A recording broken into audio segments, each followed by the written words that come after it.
Hello, Miss Bailey's class. My name is Mr. Forlenza, and I'm going to teach you today about government foundations of citizenship. What it means to be a citizen. Essentially, a citizen is someone who lives in a state, country, or other area that has allegiance to a government and has protections and freedoms from that government. A good way to think about this is that what are you considered a citizen of? You could consider yourself a citizen of the United States, you could consider yourself a citizen of Georgia, or even to a certain smaller scale, you are a citizen of Bear Creek Middle School. Essentially, as a citizen of those three entities, you are guaranteed certain protections and freedoms as long as you give your allegiance to those three. As you work throughout government throughout the year, you're going to notice three terms that are not only going to appear in 6th grade, but you're going to see them again in 7th and 8th grade as well. And those three forms of citizenship are as follows. You have democratic citizenship, you have oligarchic citizenship, and you have autocratic citizenship. Now, what's the difference between those three? That's going to be explained here in just a second. But once again, I must emphasize that these three forms are going to appear throughout your entire year as you study them with Latin America, through Europe, through Canada, and also through Australia. Now, democratic citizenship you may be familiar with. Essentially, in a democratic form of citizenship, every person gets a chance to make decisions for themselves. They get a chance to vote for leaders. They get a chance to elect their leaders. They get a chance to protest their government, to speak out against their government. Democratic citizenship is going to be the freest form of citizenship that exists. You also have what's called oligarchic citizenship, which is a little bit more limited than democratic citizenship.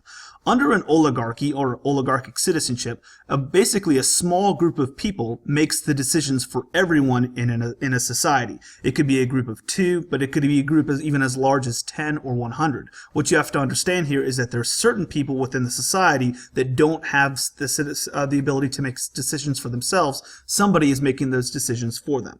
The most limited form of citizenship is that of autocratic citizenship. Under autocratic citizenship, one person is making the decisions for everyone.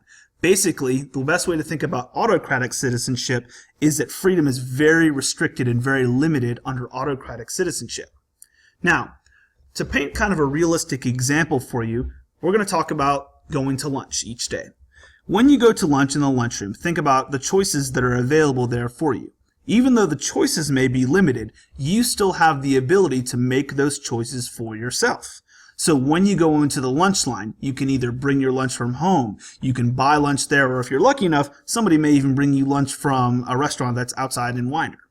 Basically, the reason why this represents democratic citizenship is that nobody is making your lunch decision for you. You have the opportunity to make that decision for yourself every single day. Now, if we were going to take this example of going to lunch and relate it to an oligarchic form of citizenship, what you might think about is that your teachers, your conglomeration of teachers, every day would get together and they would make the decision for you about what you were going to have for lunch each and every day. You wouldn't necessarily get to pick, but the teachers on your team, Miss Bailey, your connections teachers, they would be the ones that would be making that decision for you. And if you wanted to take this and relate it to an autocratic citizenship, think about it, one person. The leader of the school, Dr. Wood, would be making the decisions about what everybody was going to have for lunch each and every day. The best way to think about that is that even the teachers and the students, their lunch decision would be made by Dr. Wood. So it represents the least amount of freedom under that form of citizenship. We're going to go ahead and take a look at some realistic examples throughout history and even in modern society that represent these forms of citizenship. Let's look at the first example. The first example says citizens in Nazi Germany during the 1930s and 1940s were required to have a copy of Adolf Hitler's biography Mein Kampf in their houses. Anyone who opposed this decree or did not comply would be imprisoned or severely punished. It's important when you look at these examples to notice keywords that may key you into what the type of citizenship exists there. Let me go ahead and show you some that I take note of when I read this. I think imprisoned, severely punished, opposed, required. Think to yourself about what kind of citizenship would be represented in this example. If you said it would be autocratic citizenship, you would be correct. Here's the rationale why this would represent autocratic citizenship. Basically, the will and desires of one man, Hitler, are to be accepted by the entire population without input from free citizens. Citizens didn't get a choice whether they wanted to keep Mein Kampf in their houses. They were required to do so. Let's take a look at example number 2. Example number 2 says British citizens have an active voice in voting for their Prime Minister and members of Parliament. Regular elections, in addition to term limits for elected officials, exist within the government. Okay, so think about this for a second. The British citizens have the opportunity to vote. There are term limits for elected officials. Elections take place. What type of citizenship do you think exists in example number 2? If you said democratic citizenship, you would be correct. Here's the reason why.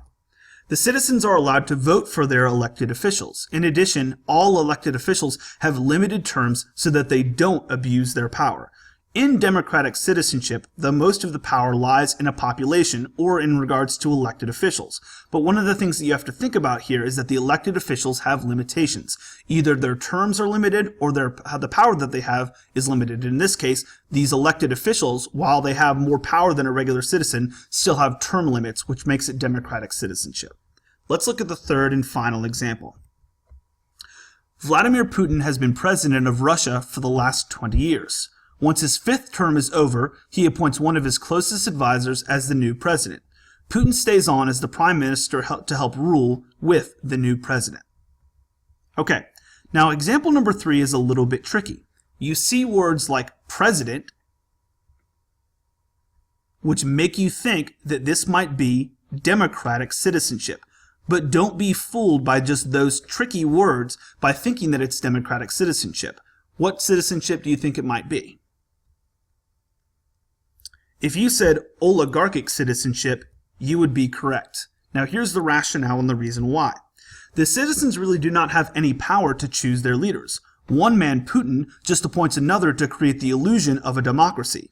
In reality, the two men rule the country as unopposed leaders. There really aren't any true elections in Russia, well at least in this example there aren't, which makes this an example of oligarchic citizenship. Use these 3 examples in helping to form your assessments to help discover the difference between oligarchies, democracies, and autocracies. Now here's a quote to leave you with. This is by a guy by the name of Edward Murrow, and he said, "A nation of sheep begets a government of wolves." As you move on, think about what that metaphor means as it relates to the concepts of democratic citizenship, oligarchic citizenship, and autocratic citizenship. Thank you for watching.